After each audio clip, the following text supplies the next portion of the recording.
Welcome to today's Explainer. Today, we're diving into what has to be one of the most counterintuitive, honestly kind of baffling processes in heavy plant construction. I mean, picture this. You've just spent thousands of dollars, not to mention countless man-hours, pouring this absolutely perfect, pristine concrete foundation. It looks flawless. But then, literally the very next day, a team rolls in and just deliberately destroys the top of it. Sounds completely crazy, right? Well, as we're going to see today, sometimes you literally have to break something down to make it strong enough to hold up a massive industrial plant. So let's unpack this mystery. In plant engineering, the civil construction team works incredibly hard to pour these massive, beautifully solid concrete foundations. But almost immediately after it cures, the mechanical installation team shows up. And they don't bring delicate lasers or measuring tape to kick things off. No, they bring heavy, violent jackhammers. They just go to town, smashing and chewing up that perfectly smooth top layer of the brand new foundation. Now, if you're relatively new to this, you'd probably look at that and think someone made a massive mistake. Or maybe the departments just aren't talking to each other. Because really, why on earth would you destroy a perfectly good foundation? To understand exactly why, we first need to look at the main tool they use for this. This is a concrete breaker, and trust me, it is exactly as loud, dusty, and violent as it looks. The operator uses this incredibly heavy piece of machinery to aggressively hammer away at just the very top layer of the concrete. It's an intensely physical job. You've got chunks of concrete flying everywhere, the air is just thick with dust. But here's the thing, this is not an accident. This is an absolutely critical, mandatory first step before any heavy stationary equipment, like a massive pressure vessel or heat exchanger, can even be brought in for installation. The formal engineering term for this seemingly destructive process is chipping. Now, depending on where you are in the world, you might hear a bunch of different local job site slang for it, but the core engineering concept is universally exactly the same. Chipping is simply the deliberate mechanical removal of the upper surface of a newly cured concrete foundation. We're definitely not destroying the whole block here, just shaving off that uppermost layer. But the big question is, why do it at all? Well, there are two major reasons, and the first one really just comes down to extreme mathematical precision. Okay, so this first point revolves around a crucial acronym, T.O.C, which stands for top of concrete. When you're dealing with multi-million-dollar industrial equipment, the elevation has to be perfect. We are talking down to the millimeter. So, civil teams will actually intentionally pour the concrete foundation just a tiny bit higher than the final required height.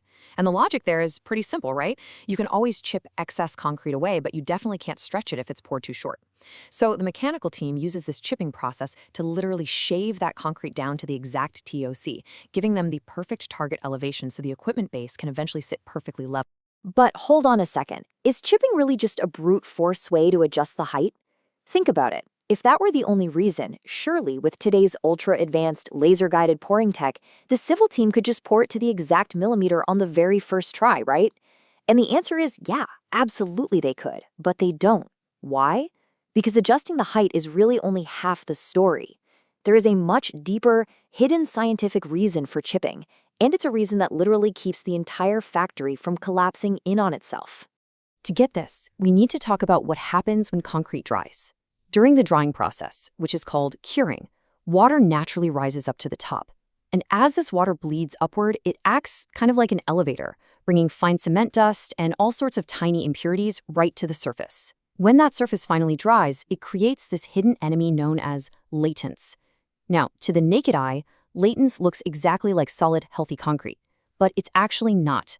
It's this incredibly weak, brittle, powdery crust that's just resting right on top of your otherwise rock-solid foundation. It is, essentially, the scum of the concrete world. So just imagine the sheer danger of taking a 50-ton piece of rotating machinery, like a huge industrial pump or a massive compressor, and dropping it directly on top of that latence. These machines produce intense, constant vibrations when they run. If they are sitting on that weak, powdery layer, those heavy vibrations are going to quickly shatter the latence right back into dust. Almost instantly, your equipment shifts, the strict alignment is totally destroyed, connected pipes will rupture, and the entire structure could face a catastrophic failure. Leaving the latence intact is basically like building a medieval castle on a foundation of crushed crackers. Because of that, the true primary goal of chipping is basically an extraction mission. The mechanical team brings in those violent concrete breakers to smash right through that weak, powdery latence crust, entirely clearing away those impurities. And they don't stop there. They keep chipping down deeper until they expose the incredibly strong, rocky material hidden underneath. which engineers refer to as the aggregate. What we're aiming for here is a surface that is rocky, intensely rough, and fiercely strong. If you're still kind of wrapping your head around this, there's a really great simple woodworking analogy that makes it super clear. Imagine taking two perfectly smooth, highly polished pieces of wood and trying to glue them together. What happens? Well, the glue literally has nothing to grip onto, so they're eventually just going to slide right apart. So what does a master carpenter do? They grab some sandpaper and intentionally scratch and rough up the surface of the wood. Those little scratches create micro canyons for the glue to seep deeply into, which creates an unbreakable bond. Chipping, when you really get down to it, is just industrial-scale sanding for concrete. Of course, we aren't using regular wood glue on a massive industrial site. The heavy-duty glue we use here is called grout, and specifically, non-shrink grout. This is a highly specialized liquid cement mixture engineered to cure and harden without shrinking even a millimeter. So once the heavy equipment is eventually hoisted and set in place directly above the foundation, this liquid grout is poured right underneath it. It flows perfectly into all those rough, jagged little valleys we just created by chipping, and it hardens like solid rock. This is what permanently locks the massive equipment right to the foundation. When you look at these side by side, the difference is night and day. That smooth, untouched, cured concrete on the left, it's coated in that weak latence layer, making it absolutely terrible for bonding, because the grout will literally just slide right off it once the machine starts vibrating. But the chipped concrete on the right? Sure, it's ugly, it's incredibly rough, and it exposes all that jagged rock. But from a structural engineering standpoint, it's an absolute masterpiece. It creates the ultimate mechanical lock for the grout to grab onto. And that definitively answers our opening mystery. In the world of plant foundations, the ugly surface is actually the only safe one. So to make sure we've got a really solid grip on this, let's just zoom out for a second and look at the macro sequence of how stationary equipment actually gets installed. Step 1. The civil team pours the foundation, leaving it just slightly too high. Step 2. The mechanical team comes in with those heavy breakers, chips the surface down to the precise T.O.C., clearing out the latents and making it nice and rough. Step 3. We prep the surface and actually erect the equipment. And finally, step 4. We pour the non-shrink grout to bind the entire assembly together permanently. Now, you might be wondering at this point, wait a minute, how on earth do you put a perfectly flat, highly sensitive piece of equipment on a foundation that you just went out of your way to make bumpy and completely uneven? Well, that's where a process called padding comes in. You see these small steel supports, known as pads? These are meticulously leveled and installed right on top of that newly roughened concrete. These level pads act as a temporary resting place for the heavy equipment. They ensure the machine sits perfectly flat and at the exact right elevation, while intentionally leaving a crucial gap underneath for that liquid grout to flow into later. So the true brilliance of this entire process really comes down to synergy.